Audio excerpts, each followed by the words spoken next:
What up, peeps? We are back with some more ESBC news, and we've got some more details that were revealed. We got a recap of the Fighter Announcement Show Episode 2, and on top of that, we got the Alpha Combat trailer playing in the background here. Oh man. And just give me 1 second to completely drop the bomb on this trailer. These jabs, these hooks, uppercuts. Look at the fighter reaction after the strongest man, Eddie Hall. Look after he eats this left hook. Look at his reaction. So realistic. Eddie Hall even stepped to the side and caught him with a body shot? What? Look at that transition. You mean to tell me I'm going to be able to slide to the side, catch him with body shots, get my positioning, and deliver my combinations? Come on now. The team at ESBC has completely laid a foundation that is rock solid for this franchise. But let's jump into this Forbes article by Brian Mazik. Be sure you check it out. The link is in the description. More details revealed, major roster additions. And when we mean major, we're talking about big names. Let's break it down. And there was a recent appearance by Todd Grisham on SI Boxing. This is a podcast with Chris Mannix. Chris Mannix is the reporter over at Sports Illustrated. Todd Grisham is the man in charge of fighter acquisitions for eSports Boxing Club, by the way, who was doing an excellent job. That first fighter reveal show was amazing. Todd Grisham brought the energy. You could tell he's passionate about this project. I can't wait for the next episode, but let's break down this Forbes article. The article states, while the recent alpha footage and Grisham's interview were enough to raise some eyebrows, Brian Mazik states, I've learned a bit more about the roster through speaking with some fighters and managers. Quoting the article, per Grisham, many of the contracts are all royalty based, and they are traditionally signing fighters to deals that span 4 years. Grisham gave an example in which he used Terrence Crawford and mentioned paying fighters 5 cents per unit sold. That is an example of a deal for a fighter who is included on the roster at launch. Not only that, say this game is successful and sells millions upon millions of copies. I mean, that's very, very possible. This is the first simulation boxing game that we've had in over a decade. This game could be huge. And looking at the Alpha Combat trailer, they are on the right track. Now, the game will launch with a massive roster of well over 100 fighters. Some will be added as part of upcoming DLC packs. And we kind of got a glimpse of that in the earlier article on Forbes, where it stated that this isn't going to be an annual or semi-annual boxing title. They are going to be focusing on creating a franchise that releases seasons rather than full versions every year. And in today's gaming climate, DLC is everywhere. So many games offer DLC, which is a good way to keep the game fresh. Add new fighters, add new cosmetics, arenas, a lot of different things. Think about the possibilities. There's so many cool items, features, customization, things that could be added through DLC. The article also goes to mention fighters who are part of those additional DLC packs will receive royalty payments based on how often it's purchased and downloaded. Wow. Now, if you're a fighter, say you're Canelo Alvarez, everybody is going to download Canelo. This could draw some of the top fighters in the world. Floyd Mayweather. You never know. Because if they're doing a royalty-based deal where they're going to be paid based off purchased and downloaded, I guarantee you the top fighters are definitely keeping a close eye on eSports Boxing Club. Now, Grisham said something else in this article that I thought was very eyebrow-raising. Grisham says when this game launches, they're going to have 95% of the fighters everyone wants. 95% of the fighters everyone wants in ESBC. That is huge. That means we are in for a treat. That's telling me right there, by the time this game launches, there is a good chance that everyone's favorite fighter will be in the game.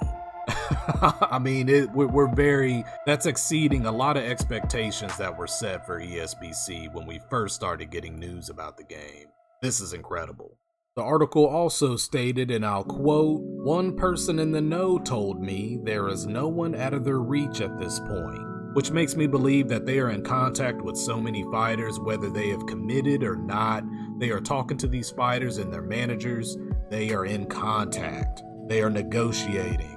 And that's big because when this game was announced, we saw a lot of UK fighters, and me being a boxing fan and wanting a boxing simulation to release, let's see how many fighters they add from different regions from here. Even if it's not top tier fighters, it's a boxing simulation. I'm all in. And we figured some other fighters would trickle in slowly, but they just hit us with a wave of fighters from around the world. The article also states, and this is Brian Mazik, based on the people I've spoken to who have been confirmed for the game or approached, there is a good chance we will see fighters like Canelo Alvarez, Vasyl Lomachenko added to the roster before official launch date rolls around. And things are moving so fast that Lomachenko was actually confirmed today in the Fighter Announcement Show episode 2. Things are moving at a rapid pace. A lot of fighters are coming on board. This game is building up. What a perfect promotion. Closer to release to announce a Canelo Alvarez, to announce a Deontay Wilder. Any of the top fighters, even throw in some more legends. It's just going to increase the buzz for this game, making launch day just blow up. This is very good news. So it's seeming more and more like we may get Canelo. Hopefully we get those top fighters like Deontay Wilder, some more top heavyweights who are current on this list. This article also confirms about the deal with EA, with Fury and Joshua, with UFC 4. Talks about those ties that are preventing them to be included in eSports Boxing Club. But the article also states that may not be set in stone. So there may be a chance that we could get those two fighters, Fury and Joshua, in ESBC. We just don't know the details of those contracts. So that may not be set in stone. Hopefully there's a way they can maneuver.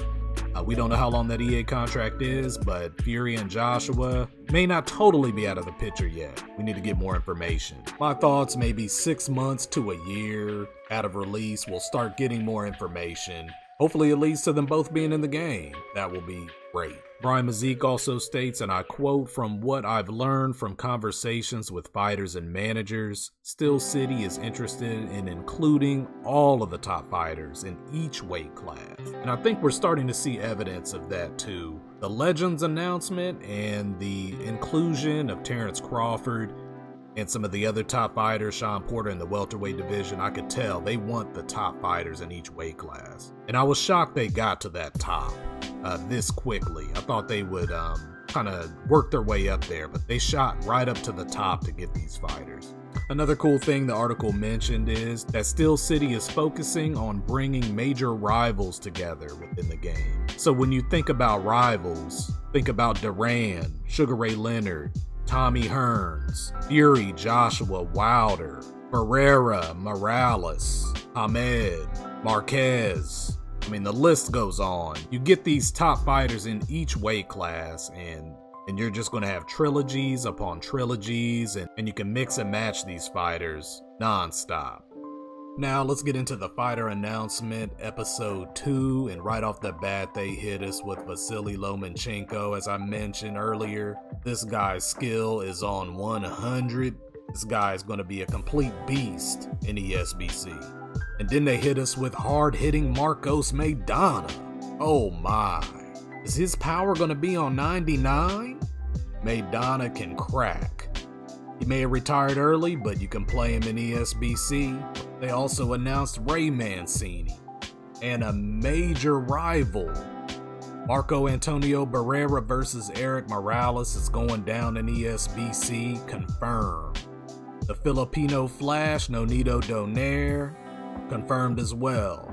They also announced some women fighters. Clarissa T-Rex Shields, the GWOAT, is in the game. This is really good. And as they announced Clarissa, I noticed something else. They're kind of filling in some of the women that are around her weight class, because we also got Jessica McCaskill and Cecilia Brækhus. That's a trilogy right there. We also got Heather the Heat Hardy and Sanisa Estrada. Sanisa coming off of a beatdown her last fight where she won her first world title. She is a problem in that ring.